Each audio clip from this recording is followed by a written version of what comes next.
मुख्यमंत्री देवेंद्र फडणवीसांच्या बारामती दौऱ्यामुळे पुन्हा एकदा सर्वांच्याच भुवया उंचावल्यात। यावेळी पवारांनी मुख्यमंत्र्यांना आपल्या गाडीतून सैर करून आणली, तर बारामतीत जाऊन मुख्यमंत्र्यांनी काकांना चिमटा काढला।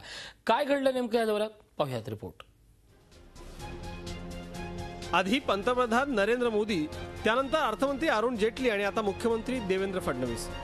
भाजपचे बडे नेते सध्या बारामतीत जाऊन पवारांचा पाहुणचार घेत आहेत। नुकत्याच झालेल्या निवडणुकीच्या धामधुमीत बारामतीकरांचं निमंत्रण हा वादाचा मुद्दा ठरला होता। उद्धव ठाकरेंनी बारामतीचं निमंत्रण धुडकावलं। या उलट मुख्यमंत्र्यांनी मात्र कृषी विकास प्रतिष्ठानच्या कृषी प्रदर्शनाला शुक्रवारी हजेरी लावली।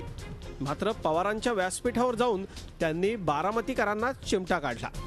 ही विकासाची बेट ही केवळ आपल्याला तयार करून चालणार नाही। प्रत्येक जिल्ह्यामध्ये काही लोक पथदर्शी काम करतायत आणि काही लोक मात्र अशी अवस्था आहे की याच महाराष्ट्रामध्ये उत्तम शेती पाहायला मिळते आणि याच महाराष्ट्रामध्ये शेतीची विभीषिका देखील आपल्याला पाहायला मिळते। मला असं वाटतं की या दोन मधलं जे अंतर आहे हे अंतर दूर करण्याच्या दृष्टीनं अशा प्रकारची प्रदर्शनं ही अत्यंत महत्त्वाची आहेत।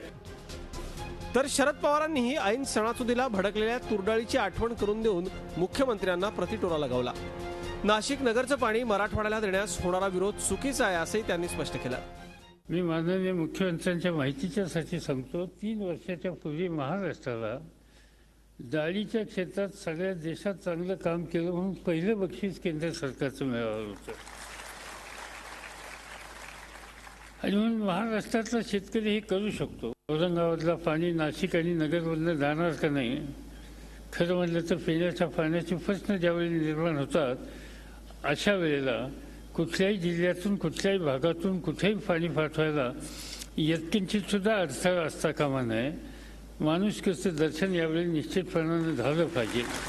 कृषी विकास प्रतिष्ठान सारख्या 10 संस्था जरी आपण उभारू शकलो तरी महाराष्ट्राच्या शेतीचा विकास करता येईल, अशा शब्दात कृषी मंत्र्यांनी प्रतिष्ठानचं कौतुक केलं। मगाशी माननीय मुख्यमंत्री महोदयांना सांगत होतो की अशा स्वरूपाच्या महाराष्ट्रामध्ये 10 जरी संस्था आपण उभ्या करू शकलो तरी या महाराष्ट्राच्या प्रगतीमध्ये शेतीमध्ये एक वरदान ठरेल। भाजप आणि बारामतीच्या काकांमधलं हे वाढतं प्रेम शिवसेनेच्या डोळ्यात खुपलं नाही तर नवलच।